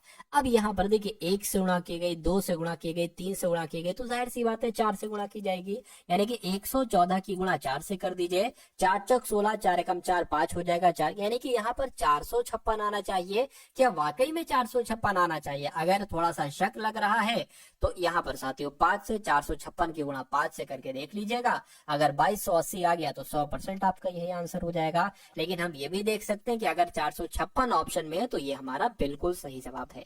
और बिल्कुल साथियों 456 ऑप्शन में है तो जिनका भी आंसर ऑप्शन नंबर बी के साथ है, मैं कहूंगा आंसर आपका बिल्कुल करेक्ट है। अभी तो साथियों रीजनिंग चल रही है, अभी आपके मैथ के भी सवाल होंगे, तो थोड़ा सा आप लोग यहाँ पर धैर्य रखिएगा। अगर आप पूरा पेपर को पास करना चाहते हैं तो इस क्लास को साथियों आप लोग अंत तक देखिएगा, ये जान भर देगी आपकी तैयारी में और आपकी तैयारी को साथियों बड़ी ही मजबूत कर डालेगी। अगला सवाल आपकी स्क्रीन पर कहने के मिस्टेक को यहाँ पर मतलब MISTAKE को 9765412 लिखा जाता है, उसी प्रकार NAKED को 84123 लिखा जाता है। तो आपको ये बताना है कि यहाँ पर INTIMAT को क्या लिखा जा सकता है। अब कभी भी साथियों अगर आप देखो कि कुछ लेटर्स हैं और कुछ नंबर्स हैं, फिर से कुछ लेटर्स हैं और फिर से कुछ नंबर है, तो सबसे पहला कॉन्सेप्ट आपके ध्यान में ये आना चाहिए कि कहीं ऐसा तो नहीं कि M का कोड यहाँ पर 9 हो, I का कोड यहाँ पर 7 हो। अब आप ये देख लीजिए कि I का कोड हमें यहाँ पर निकालना है, तो I का कोड अगर 7 है, ठीक है ना, तो यहाँ पर 7 आना चाहिए। अब आप ऑप्शन में देख लो कि कहीं 7 है तो यहाँ पर भी, यहाँ पर भी, यहाँ पर भी। अब N का कोड देखो, N का कोड इसमें से मिलेगा नहीं, N का कोड इसमें से मिलेगा, N का कोड 8 है तो यहाँ पर 8 क्या 78 ऑप्शन में, बिल्कुल साथियों 78 ऑप्शन में है। अब T का कोड देख लो, T का कोड आपको यहां से मिल जाएगा 1 2 3 4, 1 2 3 4 यानी कि 5 आ जाएगा। I की अगर बात करें, I का कोड अभी आपने देखा, ठीक है, अभी आपने देखा साथियों 7 है तो यहाँ पर 7, यानी कि 78 57 कहाँ लिखा हुआ है, 78 57 एक यहाँ पर लिखा हुआ, यहीं पर लिखा हुआ है, तो मैं कहूंगा यही आपका बिल्कुल सही जवाब हो जाएगा। उसी प्रकार एम का कोड देख लो, 9 है तो 9 आ जाएगा, और ए का कोड देख लो, ए का कोड साथियों यहाँ पर 4 है तो 4 आ जाएगा। टी की बात करें, टी का कोड साथियों यहाँ पर 5 है तो 5 आ गया, और फिर 2 आ जाएगा। तो कुल मिला के 78 57 94 52 कहाँ पर लिखा हुआ है, तो ऑप्शन नंबर बी में लिखा हुआ है, और यही आपका सही जवाब है। चलिए उसके बाद देखिए नेक्स्ट नंबर का सवाल है, ये फेवरेट सवाल है एग्जामिनर का भी और मेरा भी। कैसे फेवरेट है? कथन और निष्कर्ष वाले सवाल आते ही आते हैं साथियों, आते ही आते हैं। चलिए तो अभी सवाल को देख लीजिए और फटाफट आंसर आप लोग यहाँ पर कमेंट सेक्शन में बता दीजिए। कह रहे कि कथन है और 2 निष्कर्ष है, 2 कथन है 2 निष्कर्ष है। देखिए और बताइए सही जवाब क्या होगा। कहा आपसे जा रहा है कि सभी स्कूटर 2 पहिया वाहन। क्या साथियों? यहाँ पर अगर बात करें साथियों, सभी स्कूटर 2 पहिया वाहन है, तो मान लीजिए ये स्कूटर हो गए, ये क्या हो गए, ये स्कूटर हो गए, और सभी स्कूटर 2 पहिया, ये मान लीजिए 2 पहिया वाहन, 2 पहिया वाहन हो गए, तो सभी स्कूटर 2 पहिया वाहन हो गए, सभी साइकिल 2 पहिया वाहन हो गए, यानी कि 2 पहिया वाहन के अंतर्गत साथियों साइकिल भी आ जाएगी। अब निष्कर्ष को पढ़िए और बताइए कौन सा निष्कर्ष सही है। कहने के सभी स्कूटर साइकिल है, सभी स्कूटर, ठीक है ना, साइकिल। भाई देखिए स्कूटर और साइकिल का तो कोई रिश्ता ही नहीं है। अगर ये कहा जाता कि सभी स्कूटर 2 पहिया वाहन है तो आपका सही हो जाता है, लेकिन स्कूटर साइकिल में तो दूर दूर तक कोई अंतर नहीं है, लेकिन ये कह रहे हैं सभी स्कूटर साइकिल है, तो ये गलत हो जाएगा। सभी साइकिल स्कूटर, वही बात फिर से कह दी, तो सभी साइकिल स्कूटर कैसे हो सकते हैं भाई, इनका कोई लेना देना नहीं है, ये भी आपका गलत हो जाएगा। यानी कि ना तो निष्कर्ष 1 और ना ही निष्कर्ष 2 अनुसरण करता है। ऐसा कहां पर लिखा हुआ है? ऐसा आपके ऑप्शन नंबर ए में लिखा हुआ है। अगला सवाल साथियों देखिए आप लोग और बताइए सही जवाब आपका यहाँ पर क्या हो सकता है, मुझे बताइए। चलिए चलिए देखिए यहाँ पर अगर बात करें साथियों, क्या आपसे कहा जा रहा है केचुए का अरजुकी से संबंध बताया गया है, ठीक है ना। यानी कि केचुए और अरजुकी का जो संबंध बताया गया है वो आपको बताना है मछली का किससे है, रज्जुकी से है, अरजुकी से है, सरीसृप से है, या स्तनधारी से है, मुझे बताइए। देखिए केचुए का एक टाइप्स होता है, केचुए बहुत टाइप्स के होते हैं, एक टाइप्स इसका होता है अरज्जुकी। उसी प्रकार मछली का एक टाइप साथियों क्या होता है? रज्जुकी। क्या? रज्जुकी। तो इस प्रकार आपसे अगर ये सवाल पूछा जाए ना, और डिक्टो ये सवाल पूछा जाता है, डिक्टो साथियों, तो आप लोगों से पूछा जाएगा साथियों डिक्टो, आप लोगों को थोड़ा सा यहाँ पर ध्यान रखना है। उसके बाद देख लीजिए नेक्स्ट नंबर का सवाल आपकी स्क्रीन पर है। आपसे कहा जा रहा है कि एक निश्चित कोड भाषा में IMPORT को GKRQPR लिखा जाता है, तो उसी कोड भाषा में EXPEND को क्या लिखा जा सकता है साथियों? फटाफट आप लोग बता दीजिए। चलिए अब सबसे पहले आपको देखना है कि आखिर यहाँ पर लॉजिक क्या लगा है। जो यहाँ से ये बनाने में लॉजिक लगा है वही इससे बना देंगे, वही लॉजिक। तो देखिए आई होता है साथियों आपका किस पर, मैं आपको लिखकर बता देता हूँ। यहाँ पर आई होता है आपका 9 पर, एम होता है 13 पर, पी होता है 16 पर, ओ होता है 15 पर, आर होता है 18 पर, टी होता है 20 पर। इसको यहाँ पर लिख लेते हैं साथियों, ठीक है ना। जी 7 पर होता है, के 11 पर होता है, आर 18 पर होता है, क्यू 17 पर होता है, पी 16 पर होता है, आर 18 पर होता है। देखिए 9 से 7 हो गया, यानी कि यहाँ पर 2 बड़ा है, ठीक है 2 बढ़ा दिया। 9 से 7 हुआ है, 2 बड़ा थोड़ा 2 घटा है। 13 से यहाँ पर 11 हुआ है, फिर से साथियों एक तरीके से 2 घटा, यानी कि 2 घटाया और फिर से साथियों 2 घटाया। अब 16 से यहाँ पर क्या हो गया 18, यानी कि अब 2 बढ़ा दिया है। उसी प्रकार 15 से यहाँ पर क्या हुआ 17, यानी कि फिर से साथियों 2 बढ़ा दिया गया, यानी कि 2 घटाया 2 घटाया 2 बढ़ाया 2 बढ़ाया। और 18 से 16, 20 से 16, यानी कि फिर से 2 घटा दिया, फिर से 2 घटा दिया। तो जो लॉजिक यहाँ पर है क्या वही लॉजिक यहाँ पर लगेगा? ट्राई करने की कोशिश हम लोग करते हैं। तो जैसे कि 2 घटाया है तो ई में साथियों 2 घटाओगे तो सी आ जाएगा। अब सी कहाँ पर है? सी एक तो यहाँ पर है, सी एक तो यहाँ पर है। एक्स में 2 घटाओगे तो साथियों वी आ जाएगा, वी एक तो यहाँ पर है और साथियों एक यहाँ पर है। अब इसमें 2 बढ़ाना है आपको। पी में जब 2 बढ़ाओगे तो आर हो जाएगा, आर यहाँ पर है। ई में 2 बढ़ाओगे जी हो जाएगा, जी यहाँ पर है। अब इसमें 2 घटाना है, 2 घटाओगे एल हो जाएगा, डी में 2 घटाओगे बी हो जाएगा। यानी कि फाइनली हमें आंसर मिल चुका है। हमारा आंसर किस ऑप्शन के साथ जाएगा? तो ऑप्शन नंबर डी के साथ जाएगा। अगला सवाल देखिए, ये अच्छा सवाल है, ठीक है ना। ये अच्छा सवाल है साथियों, एक कॉन्सेप्चुअल सवाल है। देखिए और बताइए कि आपका सही जवाब यहाँ पर किस ऑप्शन के साथ जा सकता है। सवाल में सबसे पहले पढ़िए कि आखिर सवाल में आपसे पूछा क्या जा रहा है, कहा क्या जा रहा है। सवाल में आपसे कहा जा रहा है कि डिलीवरी बॉय है 6, यानी कि 6 डिलीवरी बॉय हैं जिनके नाम है U, V, W, X, Y और जेड।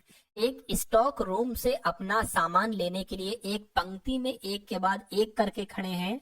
अब यहाँ से सवाल, वास्तविक सवाल जो है यहाँ से शुरू होता है, यानी कि जेड डब्ल्यू के ठीक बगल में है। पंक्ति में दोनों छोरों पर जेड और वाई है और डब्ल्यू जेड और वी के बीच में है। एक्स के ठीक बगल में यू है और एक्स और वाई एक्स के ठीक दाएं बगल में है। तो कौन सा डिलीवरी बॉय दाएं ओर से चौथे स्थान पर है? तो कुल मिला के 6 डिलीवरी बॉय हैं।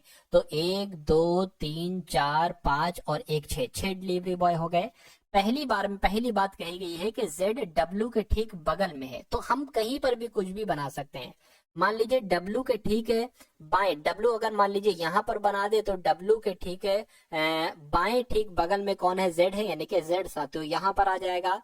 उसके बाद कहने के पंक्ति में दोनों छोरों पर साथियों जेड और वाई है। तो अगर जेड को यहाँ पर बना दे और वाई यहाँ पर बना दे तो कोई दिक्कत है, क्योंकि अंतिम छोरों पर ये कहा जा रहा है, मान लीजिए जेड यहाँ पर है तो डब्ल्यू यहाँ पर होगा और वाई आपका यहाँ पर होगा। उसके बाद कहने के डब्ल्यू जो है ना, यानी कि ये जो डब्ल्यू है ना, ये जेड और वी के बीच में है। तो जेड तो यहाँ पर आ गया, वी यहाँ पर आ जाएगा, यानी कि डब्ल्यू जो है ना ये जेड और वी के बीच में, ऐसा यहाँ पर कहा गया, मैं नहीं कह रहा हूं। उसके बाद कह रहे हैं कि एक्स के ठीक बाएं बगल में यू बैठा है। अब देखिए 2 जगह बची हैं तो इन्हीं में हमें बैठाना होगा एक्स और यू को। तो एक्स के ठीक बाएं कौन बैठा है? एक्स के ठीक बाएं यू बैठा है, यानी कि एक्स यहाँ पर बैठेगा, यू यहाँ पर बैठेगा, तो एक्स के बाएं यू बैठा दिया गया। यानी कि एक्स के ठीक दाएं वाई है, एक्स के ठीक दाएं है, ये बात भी बिल्कुल सही है।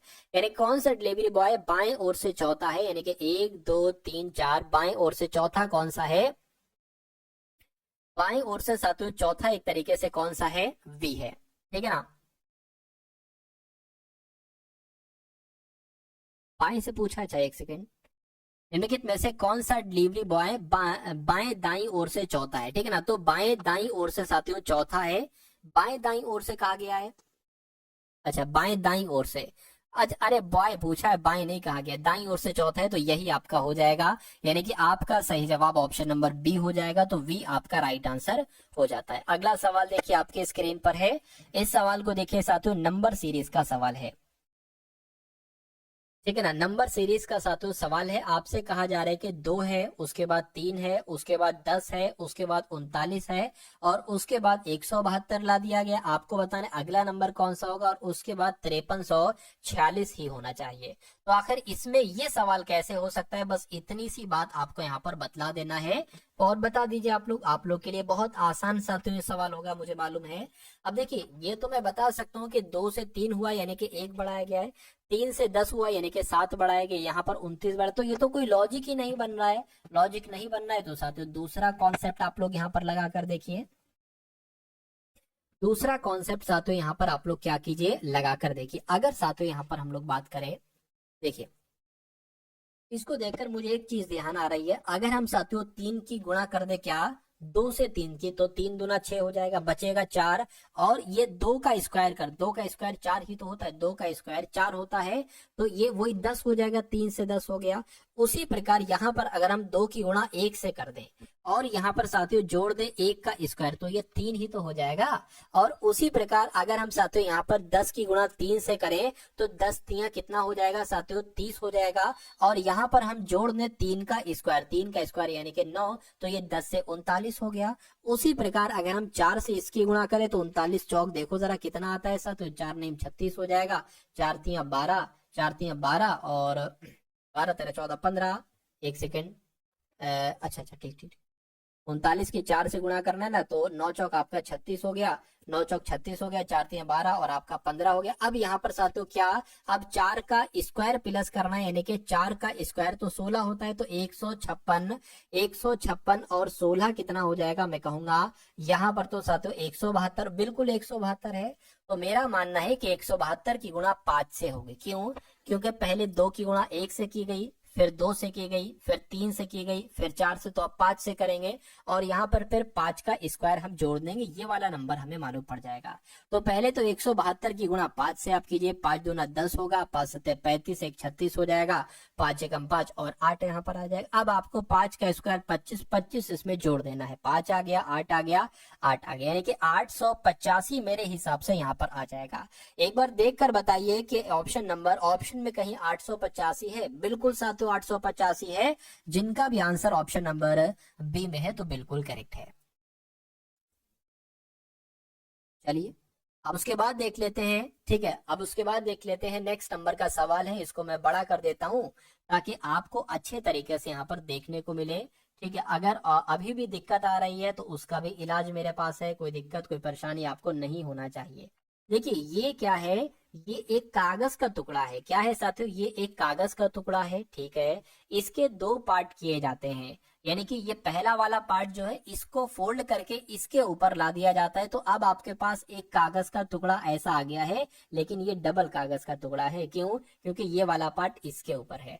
अब इसको यहां से फोल्ड किया जाता है और ये वाला पार्ट इसके ऊपर ला दिया जाता है, तो अब आपके पास एक ऐसा कागज का टुकड़ा आ जाता है। एक बच्चा आता है, वो कैंची से इसमें 2 होल करता है, एक होल यहाँ पर करता है, एक होल यहाँ पर करता है, और फिर जब बड़ा आदमी आता है जिसका ये कागज था, वो काम क्या करता है, वो फिर इसको ओपन करता है, यानी कि जब ये वाला पार्ट ओपन करेगा तो यहाँ पर आ जाएगा। अब 2 छेद जो यहाँ पर बने हैं ना, वो 2 छेद यहाँ पर भी तो बनेंगे, एक यहाँ पर बनेगा, एक यहाँ पर बनेगा। उसके बाद फिर जब ये वाला खोला जाएगा तो एक छेद यहाँ पर रहेगा, एक यहाँ पर रहेगा, और एक यहाँ पर रहेगा, एक यहाँ पर रहेगा। तो ये ओपन होने पर साथियों दिखेगा। तो ये कहां पर दिख रहा है? यहाँ पर दिख रहा है? नहीं, यहाँ पर भी नहीं दिख रहा है, यहाँ पर भी नहीं दिख रहा है, ये दिख रहा है सिर्फ और सिर्फ ऑप्शन नंबर डी वाले में। तो इस प्रकार जिनका भी आंसर ऑप्शन नंबर डी था, मैं कहूंगा आंसर आपका बिल्कुल करेक्ट था। ठीक है ना, सभी के समझ में आया, और सभी की जिनकी जिनकी समझ में आया, ठीक है, मैं कहूंगा साथियों बहुत अच्छे तरीके से आपकी समझ में आ गया, तो बहुत अच्छी बात है, बहुत बढ़िया, वेरी गुड क्लास। अगला सवाल आप लोग देखिए। तो अब तो भाई यहाँ पर आपके जो है ना वो मैथ के क्वेश्चन शुरू हो चुके हैं। मैथ जिनकी कमजोर है, मैं कहूंगा इस क्लास को देखिएगा, जितने चुनिंदा क्वेश्चंस मैंने लिए हैं इन सभी क्वेश्चंस को आप लोग देखिएगा, आपके बहुत सारे कंफ्यूजन यहाँ से साथियों दूर हो जाए, या बहुत सारे कंफ्यूजन आपके यहाँ पर दूर हो जाएंगे। चलिए कोई दिक्कत नहीं है, कोई दिक्कत नहीं है साथियों। तो क्या कहा गया है साथियों, कह रहे कि राधा को 26 किलोमीटर की चाल से चलने पर, राधा को 26 किलोमीटर की चाल से चलने पर 1950 मीटर की दूरी तय करने में साथियों कितने मिनट लगेंगे? तो कितने मिनट लगेंगे ये आपसे यहाँ पर पूछा जा रहा है। देखिए और फटाफट आप लोग बताइए राइट आंसर आपका क्या है। देखिए बहुत ध्यान से, अब यहाँ पर अगर बात करें राधा को, अब देखिए यहाँ पर मिनट में आंसर निकाला गया है, तो 26 किलोमीटर प्रति घंटा की चाल है। अगर हम इसको मीटर प्रति मिनट में चाल को करेंगे तो क्या हो जाएगा? ठीक है ना, चाल की अगर बात करें, चाल को सबसे पहले कन्वर्ट कर रहे हैं, तो अगर 26 किलोमीटर को सबसे पहले मीटर में कन्वर्ट करेंगे तो इसकी गुणा 1000 से कराना पड़ेगी, और ये प्रति घंटे के हिसाब से, लेकिन हमें मिनट के हिसाब से निकालना है, तो साथियों 60 मिनट हो गया। ठीक है ना, तो ये एक तरीके से मीटर प्रति मिनट में आपकी चाल आ गई, क्योंकि इसी में निकालना है। अच्छा दूरी कितनी है? दूरी की, और दूरी साथियों यहाँ पर मीटर में है, इसलिए हमने इसको ऐसा किया 1950, क्या 1950 मीटर दूरी है। तो समय आपसे पूछा जा रहा है कितने मिनट लगेंगे, तो समय बराबर क्या होता है साथियों, समय बराबर आपका होता है दूरी बटे चाल। क्या? दूरी बटे चाल, ये आपका हो जाएगा। अच्छा दूरी कितनी है साथियों? दूरी यहाँ पर कितनी है? दूरी 1950 है, और चाल आपकी कितनी आ गई? चाल आपकी ये आ गई 26,000 बटे 60। अच्छा इसको यहीं पर ऐसा करें, कट कर ले, फिर हम यहाँ पर लिख लेंगे, इस 0 से ये 0 कैंसिल हो गया, 2 से कट करेंगे तो यहाँ पर साथियों 1300 आ जाएगा, और यहाँ पर 3 आ जाएगा, तो ये चीज यहाँ पर लिख दो 1300 बटे 2। अब देखिए नीचे इसकी गुणा ऊपर हो जाएगी, यानी कि ये चीज यहाँ पर आ जाएगी, और फिर यहां से हम इसको इरेज कर देंगे, ये मैंने इरेज कर दिया। अब इसको कैलकुलेट कर लीजिए, आपका समय निकल कर आ जाएगा, ये 0 से ये 0 कैंसिल होगा, ठीक है ना। अच्छा यहाँ पर क्या आ जाएगा? यहाँ पर 3 आ जाएगा, 2 क्यों मैंने लिख दिया, ठीक है। ये क्या है साथियों, एक सेकंड रुक जाइए, इसको सही तरीके से मैं लिख देता हूँ, गुणा 3, ठीक है, गुणा 3 आ गया और ये 0 से साथियों ये 0 आपका कैंसिल हो चुका है। चलिए अब यहाँ पर अगर बात करते हैं साथियों, इसको और अगर कट करें 5 से कट करें तो 5 दूना 10 हो जाएगा, 5 छंग आपका 30 हो जाएगा। इसको कट करें 5 से तो 5 तिया आपका 15, 5 टीम आपका 45 गुणा 3 चल रहा है, ठीक है ना। 39 तिया कितना हो जाएगा देख लीजिए, 39 तिया कितना हो जाएगा, 9 तिया 27 हो गया, 3 तिया 9 11 हो जाएगा। यानी कि समय आपका साथियों कितना निकल रहा है, समय आपका 117/26 निकल रहा है, 117/26 निकल रहा है। ये आपको साथियों मालूम होना चाहिए। इतनी बात अगर क्लियर है तो मैं कहूंगा साथियों बिल्कुल सही है। चलिए अब उसके बाद देख लीजिए, अब 13 दुना होता है 26 और 13 नीम होता है 117, यानी कि 9/4 मिनट आया है। 9/4 साथियों क्या बन जाएगा, एक तरीके से अगर बात करें 2 से कट करे 2 चौक 8 हो गया, 1 बचा 1 यहाँ पर आ जाएगा, यानी कि 4 सही 1/2 मिनट बोले तो 4.5 मिनट आपका आंसर हो जाएगा। लेकिन 4.5 मिनट तो कहीं लिखा नहीं है, ये क्या ये 4.5 होगा, हो सकता हो साथियों 4.5 हो सकता है यहाँ पर टाइपिंग मिस्टेक हो गई हो। तो कुल मिला के साथियों कितने मिनट लगेंगे, 4.5 मिनट लगेंगे, ये आपका बिल्कुल करेक्ट आंसर हो जाएगा और ये कॉन्सेप्ट आपके एग्जाम में पूछा जाएगा, ठीक है ना। चलिए अब उसके बाद देख लीजिए साथियों, अगला सवाल है जो कि बहुत शानदार सवाल आपकी स्क्रीन पर आ चुका है। इस सवाल को देखिए और मुझे बताइए आपका राइट आंसर यहाँ पर किस ऑप्शन के साथ जा सकता है। सवाल में आपसे कहा जा रहा है कि दो व्यक्ति हैं, एक का नाम पी है, एक का नाम क्यू है। इनकी आयु का अनुपात साथियों 5:7 है, ठीक है। यानी कि अगर पी की आयु अगर 5 है तो क्यू की आयु कितनी है, 7 है। उसके बाद कह रहे हैं साथियों यहाँ पर 8 वर्ष पहले पी और क्यू की आयु का अनुपात 7:13 था। तो पी और क्यू की वर्तमान आयु के बारे में आपसे यहाँ पर पूछा जा रहा है, मुझे बताइए। देखिए अगर इनकी साथियों आयु कितनी है, पी और क्यू की आयु 5:7 है, यानी कि 5x और 7x है, और इनकी 8 वर्ष पहले की आयु का अनुपात ये है, तो इसमें से 8 घटा दो, इसमें से 8 घटा दो, तो इनकी 8 वर्ष पहले की आयु का अनुपात कितना है, 7:13, यानी कि 7/13 है। तो बस आपको इसमें से x का मान निकालना है। जब आप x का मान निकाल दोगे तो साथियों आपके लिए बहुत आराम हो जाएगी। ये वर्तमान आयु तो आपको पता है, यानी कि 5x और 7x, x का मान निकाल लो।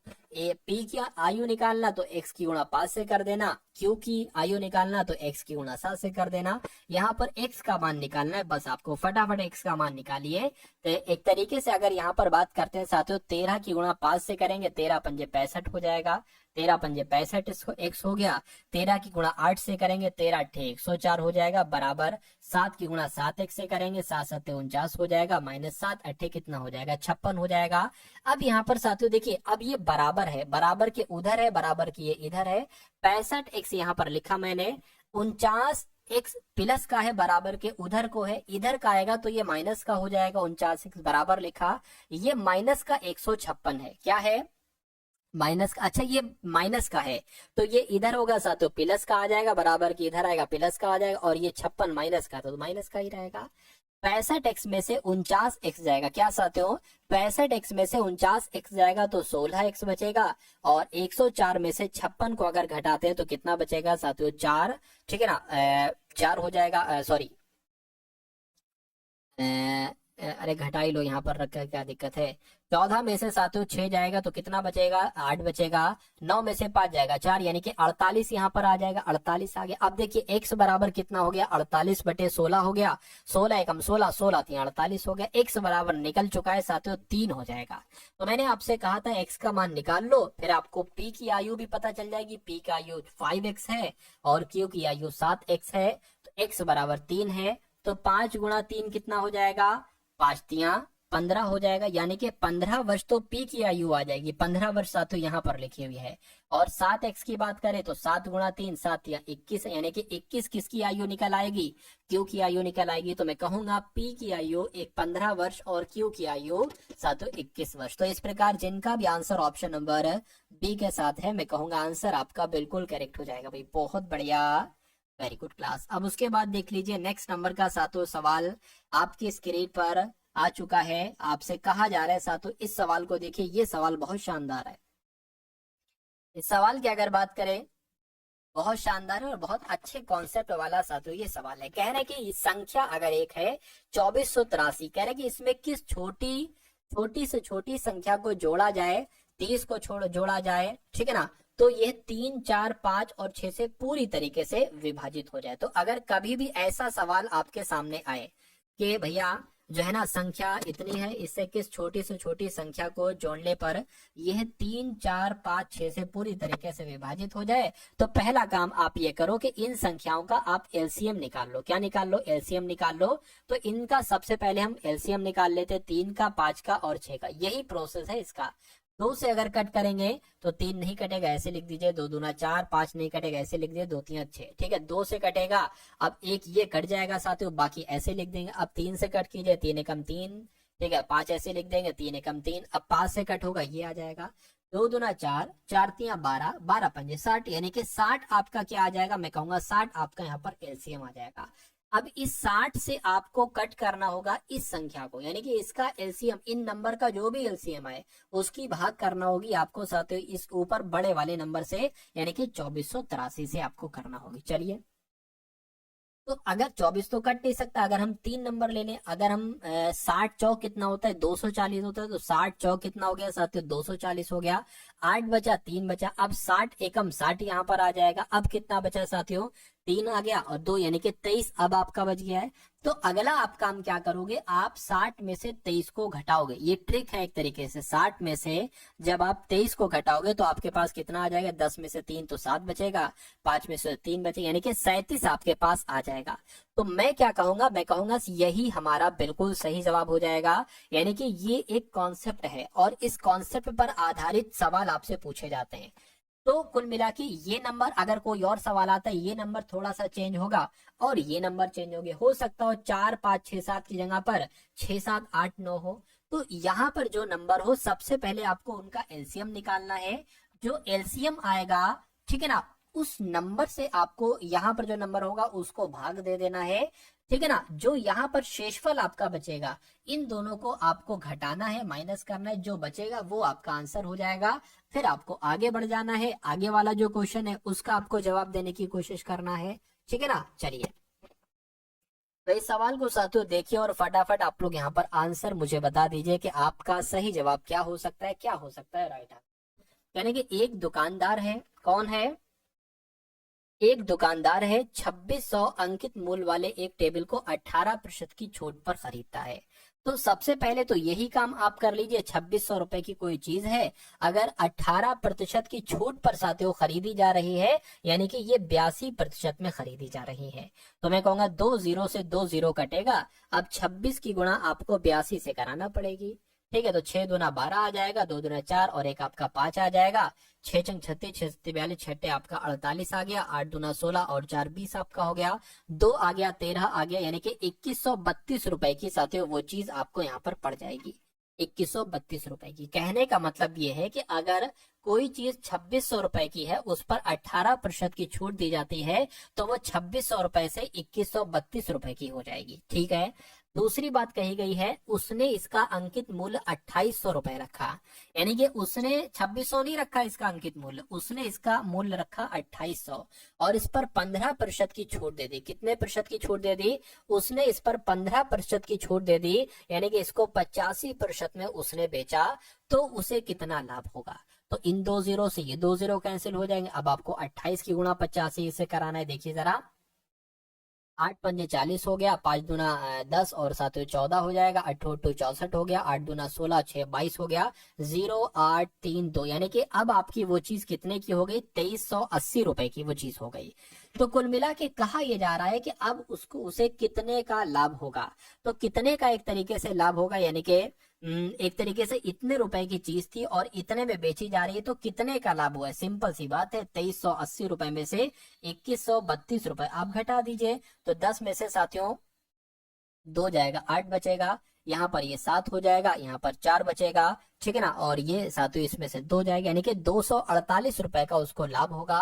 तो 248 रुपए कौन से ऑप्शन में है? मैं कहूंगा ऑप्शन नंबर डी वाले में है। इस प्रकार जिनका भी आंसर ऑप्शन नंबर डी है तो बिल्कुल करेक्ट हो जाता भाई। बहुत बढ़िया, वेरी गुड क्लास। चलिए साथियों, अब उसके बाद देख लीजिए नेक्स्ट नंबर का सवाल है, यानी कि 2 संख्याएं हैं 9:11 के अनुपात में। यदि उनका महत्तम समापवर्तक यानी कि उनका HCF अगर 23 है तो दोनों संख्याओं में अंतर कितना होगा। अरे भाई अंतर तो आप बाद में निकालोगे, पहले वो दो संख्याएं तो निकाल लो, आखिर के वो दो संख्याएं हैं कितनी। ठीक है ना। अब देखिए, कभी भी अगर आपसे एक सवाल पूछा जाए जिसमें आपको दो संख्याओं का दो संख्याओं का अनुपात दे रखा हो, क्या दे रखा हो, दो संख्याओं का आपको अनुपात दे रखा हो और साथियों आपको दूसरी चीज दे रखी हो HCF, तो वो सवाल बहुत आसान हो जाता है आपके लिए। ठीक है ना। अच्छा, अगर दो संख्याओं का अनुपात दे रखा हो और HCF दे रखा हो तो दोनों संख्याएं आप कैसे निकालेंगे। अब मैं आपको बताता हूं, पहली संख्या और साथियों दूसरी संख्या कैसे निकालेंगे। HCF की गुणा आपको पहले अनुपात से करना है तो पहली संख्या आ जाएगी, यानी कि 23 की गुणा आपको 9 से करोगे तो साथियों पहली संख्या आ जाएगी, और 23 की गुणा 11 से करोगे तो दूसरी संख्या आ जाएगी। तो 23 की गुणा 9 से करेंगे साथियों, 9 3 आपका 27 हो जाएगा, 9 दूना 18 20 हो जाएगा, यानी कि पहली संख्या 207 आ जाएगी। दूसरी संख्या 23 की गुणा 11 से कीजिए, यानी कि 23 और 23 ऐसे लिख दिए, 3 5 2 253 हो जाएगी, 253 हो जाएगी। तो कहा गया था दोनों संख्याओं का अंतर कितना होगा, इनका अंतर तो आपसे पूछा जा रहा है। तो 253 में से 207 को घटा लीजिए, 13 में से 7 जाएगा तो मैं कहूंगा 13 में से जब 7 जाएगा तो 6 बचेगा, अब ये 24 हो जाएगा, 24 में से 20 जाएगा तो साथियों 46 आ जाएगा। तो कुल मिला के 46 आपका जो होगा वो यहाँ पर बिल्कुल सही और बिल्कुल सटीक जवाब हो जाएगा। भाई बहुत बढ़िया, वेरी गुड क्लास। ठीक है ना। चलिए नेक्स्ट नंबर का सवाल है, और ये साथियों आज के इस वीडियो का अंतिम सवाल है। तो इस वीडियो के इस अंतिम सवाल को साथियों आप लोग जरूर देखकर जाइएगा। चलिए बहुत बढ़िया बहुत बढ़िया। चलिए कहेंगे 73,500 रुपए है, कितने रुपए हैं, 73,500 रुपए है। 73,500 रुपए की धनराशि है, इसको A, B, C और D में बांटा गया है। यानी कि अगर साथियों देखिए चार लोग यहाँ पर हैं, A है, B है और C है और साथियों यहाँ पर D है। अगर A को दिया गया है 3, तो B को कितना दिया है, 7 दिया गया है, C को कितना दिया गया है, 9 दिया गया है, D को कितना दिया गया है, 11 दिया गया है। तो कह रहे A और D के हिस्सों का योग क्या होगा। अरे भाई पहले A का हिस्सा और D का हिस्सा तो निकाल लो, फिर मैं आपको ये भी बता दूंगा कि A और D के हिस्सों का योग कितना है। आप इसको दो तरीके से कर सकते हैं, शॉर्ट में भी आप कर सकते हैं, क्योंकि आपके पास कुल धनराशि है। कुल धनराशि कितनी है, 73,500 है। आप इसको ऐसे भी कर सकते हो कि A का भाग निकाल लो, फिर D का भाग निकाल लो, फिर A का भाग प्लस D का भाग जोड़ दो, वो आपका आंसर हो जाएगा। A का भाग निकालोगे तो कैसे निकालोगे, A का भाग 3 है तो यहाँ पर 3 से गुणा करोगे और बटे में इन सब अनुपातों का योग आ जाएगा। तो 11 9 20 और ये साथियों 27 3 30, यानी कि 30 हो जाएगा। इसको कैलकुलेट करोगे ये A का भाग निकलेगा। उसी प्रकार D की अगर बात करें कैसे निकालोगे साथियों, ये कर लोगे, D का भाग असल में 11 है, तो सबका योग कितना है, 30 है। तो इसको और इसको आपस में जोड़ दो, देख लो कट कर लो साथियों, इस 0 से ये 0 कैंसिल हो जाएगा, 3 से 3 कैंसिल हो जाएगा, यानी कि A जो निकलेगा वो 73,750 निकलेगा। और इसकी बात करें 0 से 0 कैंसिल, 3 से इसको करें 3 दूना 6, एक जाएगा, 3 चौक 12, 3 पंजे 15, यानी कि आपका 2450 आया ना। तो 2450 और 2450, यानी कि 2450 की गुणा 11 से करना है, हम लिख लेते हैं। 0 आ गया, 5 आ गया, 9 आ गया, 6 आ गया, 2 आ गया, यानी कि A का भाग तो इतना हो गया और D का भाग कितना हो जाएगा, 26,950 हो जाएगा। जरा इनको जोड़िए कि आंसर क्या आता है, इनका योग पूछा जा रहा है ना, 26,950 प्लस 7350, इनको देखिए क्या आता है, 0 0 और ये कितना आ जाएगा, 13 हो गया, और ये 14 और ये साथियों 34 कहीं आ रहा है, देखिए जरा 34,300 साथियों मिल चुका है। आंसर हमारा जो आ चुका है वो ऑप्शन नंबर डी वाला हमारा आंसर हो जाएगा। तो कुल मिला के जिनका भी आंसर ऑप्शन नंबर डी के साथ है, मैं कहूंगा आंसर आपका बिल्कुल करेक्ट हो जाएगा। सर एक बात और बताइए, क्या बात आपको बताना है, 420 बता रहे हैं, 420 क्यों बता रहे हैं भाई, 420 कहाँ का योग निकला है, या 420 वाला आप बता रहे हैं। बिल्कुल बताया जाता भाई, दोबारा विकी कुमार पटेल सर, बिल्कुल दोबारा बताया जाता है। आप पूछिए कि आपको पूछना है, ठीक है, जिसका भी कोई कंफ्यूजन है इतनी पूरी क्लास में से आपको जरूर बताया जाएगा, ठीक है ना। चलिए, और अभी 9:15 हुआ है, ठीक है ना, 9:15 हुआ है, 15-20 मिनट बाद साथियों लगभग मैं कोशिश करूंगा कि 9:45